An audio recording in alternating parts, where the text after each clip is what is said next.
दोस्तों, आप लोगों ने सुने होंगे कि हमको किसी चीज़ से एलर्जी हो गई है। ये एलर्जी क्या है और बॉडी में कैसे रिएक्शन करती है और उसकी क्या होम्योपैथी मेडिसिन है, ये आज की वीडियो में मैं आपसे डिस्कशन करूँगी। क्योंकि बहुत सारे लोग ऐसे रहते हैं जिनको कि एलर्जी की प्रॉब्लम रहती है। अलग-अलग टाइप की एलर्जी रहती है बॉडी में। किसी को इचिंग हो रही है, किसी को स्पॉट्स नज़र आ रहे हैं, दाने-दाने हो गए हैं, किसी को रेडनेस नज़र आ रही है, किसी की आँखों की एलर्जी, किसी को नाक की एलर्जी, किसी को पेट में एलर्जी हो रही है कि पेट दर्द कर रहा है लगातार। बहुत सारे टाइप की एलर्जी रहती है और ये एलर्जी क्यों होती है? अगर अपन ये देखें तो उसमें सबसे बड़ा अगर एलर्जी में मतलब बॉडी में क्या चेंजेस आ रहा है, ये अगर अपन देख रहे हैं तो एलर्जी और किसको बोल रहे हैं और क्या-क्या चीज़ें हैं जो एलर्जेंस कहला रहे हैं।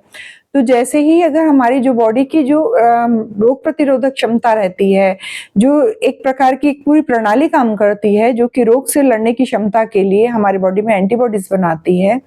ये जो रोग प्रतिरोधक जो प्रणाली है, अगर हमारे बॉडी में किसी प्रकार की कोई भी ऐसी चीज़ें जो कि हमारी बॉडी के लिए हानिकारक नहीं है, यानी बहुत सारी ऐसी चीज़ें हैं कि जो हार्मफुल नहीं है, लेकिन हमारी बॉडी उस चीज़ को नहीं पहचान पा रही अचानक से और उसके खिलाफ जो है हाइपर सेंसिटिव हो गई है और कुछ लक्षणों के रूप में वो हमारी बॉडी में दिखाई देने लग रही है, तो ये कंडीशन जो है एलर्जी कहलाती है।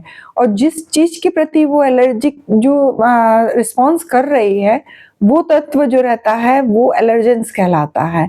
ये कुछ भी हो सकता है, जैसे धूल है, धुआं है, डस्ट है, डैंड्रफ है, कोई एनिमल है, पोलन ग्रेन्स है, फ्लावर है, परफ्यूम है या पाउडर है, शैम्पू है, सोप है। इस टाइप की बहुत सारी चीज़ें हैं जो कि एलर्जेंस का काम करती हैं। वो बहुत सारी ऐसी चीज़ें हैं जो कि हम अभी तक के यूज़ कर रहे थे, लेकिन वो हमारी बॉडी उस चीज़ के प्रति हाइपर सेंसिटिव नहीं थी, लेकिन अचानक से होने लग गई। अचानक से वो चीज़ के प्रति हमारी बॉडी जो है हाइपर सेंसिटिव हो गई और उसके प्रति रिएक्शन करने लग गई, प्रतिक्रिया दिखाने लग गई और ये कंडीशन जो कहलाती है, ये एलर्जी कहलाती है। और ये एलर्जी के रूप में जो दिखाई दे रहा है, ये हमारी बॉडी के हर पार्ट्स जो है, वो किसी भी किस पार्ट में भी किसी चीज़ के लिए एलर्जी हो सकती है। इसके लिए मतलब ये ऐसा नहीं रहता कि किसी प्रकार की कोई चीज़ें हैं कि हम पर्टिकुलर ये मान लें कि हमको एक बार इस चीज़ से एलर्जी हुई, तो ये हमेशा ही रहेगी या कभी नहीं होगी हमको इस चीज़ से एलर्जी, ये अपन नहीं बोल सकते। क्योंकि वही चीज़, वही खाने-पीने की चीज़ें हैं, जैसे दाल है, बीन्स है, अगर आप डेली खा रहे हैं तो कुछ नहीं हो रहा, लेकिन अचानक से अगर अपनी बॉडी जो उस चीज़ के प्रति हाइपर सेंसिटिव हो गई और जैसे ही आप उस चीज़ को खा रहे हैं तो पेट दर्द शुरू हो रहा है, वोमिटिंग शुरू हो जा रही है, यानी अचानक से बॉडी ने उसके प्रति अति जो संवेदनशीलता है वो दिखाने लग गई और वो रिस्पॉन्स जो आया अपने को, वो एलर्जी के रूप में आया। ये जो कंडीशन कहलाती है, एलर्जी कहलाती है और जिस चीज़ से एलर्जी हो रही है वो एलर्जेंस कहलाते हैं। दोस्तों, एलर्जी जो रहती है बॉडी में बहुत से कारणों से तो हो रही हैं, लेकिन बहुत सारे ऐसे पेशेंट हैं कि जो बहुत लॉन्ग टाइम तक के जो एंटी एलर्जिक मेडिसिन्स का यूज़ करते हैं, जो कि एलोपैथिक मेडिसिन है, वो हमारी बॉडी में बहुत सारे हार्मफुल इफ़ेक्ट जो है छोड़ जाती है। क्योंकि अगर अपन वो मेडिसिन ले रहे हैं तो उसके जो साइड इफ़ेक्ट्स के रूप में देखते हैं कि बहुत ज़्यादा तेज़ नींद आ रही है। नींद आ रही है, इसके अलावा जो लॉन्ग टाइम तक के जैसे 2-2 महीने, 3-3 महीने एंटी एलर्जिक का यूज़ कर रहे हैं, तो उनको कन्फ्यूज़न बढ़ने लगता है। ब्रेन में जो है जो किसी प्रकार की याद रखने की जो क्षमता है, मेमोरी है, वो कम होने लगती है। इस टाइप के जो साइड इफ़ेक्ट्स दिखाई देने लगते हैं। तो अगर आपको आज के जो वीडियो में मैं आपको नेज़ल कैविटी में होने वाली जो एलर्जी है, कई बार किसी की आँखों में हो रही है, किसी को पेट में हो रही है, लेकिन ये अपन नेज़ल कैविटी की जो एलर्जी है उसके बारे में बात कर रहे हैं। तो ऐसी अगर एलर्जी की जो मेडिसिन्स हैं, वो मेडिसिन्स में जो होम्योपैथी की मेडिसिन्स जनरली वही ऐसी रहती हैं कि अगर उनके जो सिम्पटम्स रहते हैं, अगर वो पेशेंट के सिम्पटम्स नज़र आ रहे हैं, सेम अगर इक्वल पेशेंट के सिम्पटम्स और मेडिसिन्स के सिम्पटम्स मैच कर रहे हैं, तो अगर वो पेशेंट वो मेडिसिन ले रहा है तो वो उसके लिए परफेक्ट रहती है। उसको बॉडी के किसी भी पार्ट में अगर एलर्जी है, तो वो उसके लिए suitable. Hello everyone, welcome to my channel. दोस्तों, यदि आप लोगों ने मेरे चैनल को अभी तक सब्सक्राइब नहीं करे हैं या मेरे चैनल पे नए हैं तो इसे जरूर सब्सक्राइब कीजिए और बेल आइकॉन में ऑल के ऑप्शन को जरूर प्रेस कीजिए ताकि आने वाले जितने मेरे वीडियो हैं उनके नोटिफिकेशन आप तक के पहुंच सके।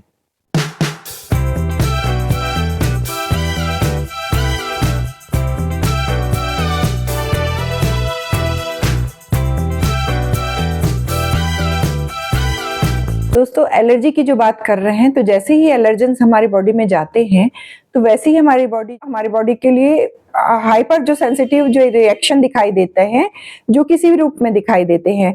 और ये जैसे अगर नेजल कैविटी का अगर किसी को एलर्जी हो रही है, जैसे ही मान लो किसी प्रकार के पोलन ग्रेन है, डस्ट है, या किसी प्रकार का धुआं है, या परफ्यूम है, या किसी भी चीज से एनी टाइप ऑफ कोई भी किसी भी प्रकार की जो चीजें हैं अगर अपने नेजल कैविटी के थ्रू गई और अपने को तुरंत बहुत अधिक मात्रा में छींक आने लग गई और लंबे टाइम तक की छींक आने के बाद अगर नेजल डिस्चार्ज शुरू हो गया, तो ये लक्षण जो रहते हैं होम्योपैथी की मेडिसिन एलियम सिपा से मैच करते हैं। एलियम सिपा जो मेडिसिन है उसके जो सिम्टम्स रहते हैं वो ये रहते हैं कि नेजल जो डिस्चार्ज का होना, बहुत अधिक मात्रा में पहले छींक आना, एक साइड के जो नेजल है वो डिस्चार्ज होना, जनरली जो स्टार्ट होता है वो लेफ्ट साइड से शुरू होती है, जो नेजल डिस्चार्ज शुरू होता है, फिर धीरे से दोनों नेजल कैविटी इन्वॉल्व हो जाती है, बाद में राइट नेजल कैविटी भी इन्वॉल्व हो जाती है और दोनों नेजल कैविटी से डिस्चार्ज शुरू हो जाता है। बहुत मल्टीपल छींक आती है, 10, 20, 50 बहुत अधिक मात्रा में आती है। उसके अलावा जो नेजल डिस्चार्ज हो रहा है, इसके अलावा आंखों में भी अगर अपन देख रहे हैं कि जलन पाई जाती है और रेडनेस पाई जाती है आंखों से, और आंखों से भी जो है सिक्रीशन होने लगता है, आंख से भी पानी आ रहा है और नाक से भी पानी आ रहा है। लेकिन एलियम सिपा के जो पेशेंट हैं उनका जो पर्टिकुलर जो सिम्टम्स रहता है वो ये रहता है कि नेजल कैविटी से होने वाला जो डिस्चार्ज रहता है उसमें बहुत बर्निंग रहती है, बर्निंग प्रेजेंट रहती है, और आंखों से आने वाला जो पानी रहता है उसमें बर्निंग नहीं रहती। और जहां नेजल कैविटी का डिस्चार्ज जहां जहां लग रहा है वो एरिया रेड हो जाता है और जलन कर रहा है, जबकि आंख से आने वाला जो पानी है वो बिल्कुल जलन नहीं करता। ये जो एलियम सिपा का है एक स्पेशल कैरेक्टर है। इसके अलावा अपन आंख के अलावा देख रहे हैं कि अगर ये प्रॉब्लम बनी हुई है तो सिर दर्द की भी प्रॉब्लम शुरू हो जाती है। नेजल कंजेशन के कारण जो है हेडेक की प्रॉब्लम लंबे टाइम तक की बनी रहती है। ये जो है एलियम सिपा के जो सिम्टम्स में मुख्य देखा जाता है। चाहे किसी कारण से एलर्जी हो, अगर इस टाइप के सिम्टम्स मिलते हैं तो आप होम्योपैथी की एलियम सिपा लेके आए। अगर बच्चे हैं जो कि 14 ईयर की एज से कम के हैं तो उनको 30 पोटेंसी में, और अगर 14 ईयर से बाद के बड़े एज के बच्चे हैं या बड़े एडल्ट्स हैं या बुजुर्ग हैं तो उनको अगर अपन दे रहे हैं तो 200 पोटेंसी में ये मेडिसिन को यूज करना है। हर 1 घंटे में 2 ड्रॉप लेना है मेडिसिन, जब भी लें आधा घंटा पहले और आधा घंटा बाद कुछ ना लें, ऐसे 5 डोज दें।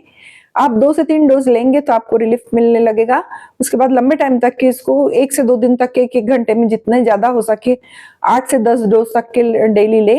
1-2 दिन के बाद फिर अपन इसको देख रहे हैं कि जैसे ही अपन को सिम्टम्स में रिलीफ मिल रहा है तो इसको सुबह, दोपहर और शाम 3 टाइम कर दें, जो कि 2-2 ड्रॉप में कर दें। और फिर कुछ टाइम तक के, लॉन्ग टाइम तक के लिए, जैसे 10 से 15 दिन तक के लिए। अगर क्रॉनिक कंडीशन है तो, अगर स्टार्टिंग की कंडीशन है एलर्जिक की तो वो 2 से 3 दिन में अपने आप रिलीफ मिल जाता है, और जैसे ही रिलीफ मिलता है तो पेशेंट ये मेडिसिन को बंद कर दें। दोस्तों ये मेडिसिन जो अगर अपन नेजल कैविटी की एलर्जी के लिए और इस टाइप के लक्षण मिल रहे हैं, अगर अपन ले रहे हैं तो तुरंत रिलीफ करती है। बहुत बेस्ट मेडिसिन है एक प्रकार की। जैसे एलोपैथी में सिट्राजिन लेने की जरूरत पड़ती है, एविल लेने की जरूरत पड़ती है, तो इसको बंद करके अगर आप ये एलियम सिपा शुरू कर रहे हैं और इस टाइप के पूरे सिम्टम्स मिल रहे हैं एलियम सिपा के, तो इसका बेस्ट वर्क है और बहुत जल्दी रिस्पॉन्स मिलता है। इसको लेके और फिर आप एलोपैथी मेडिसिन बंद कर सकते हैं लॉन्ग टाइम तक के लिए, कि ये मेडिसिन भी बंद कर दें। दोस्तों यदि आपको ये मेरा वीडियो इन्फॉर्मेटिव लगे तो आप अपने फ्रेंड, फैमिली और रिलेटिव्स के साथ इसे जरूर शेयर कीजिए।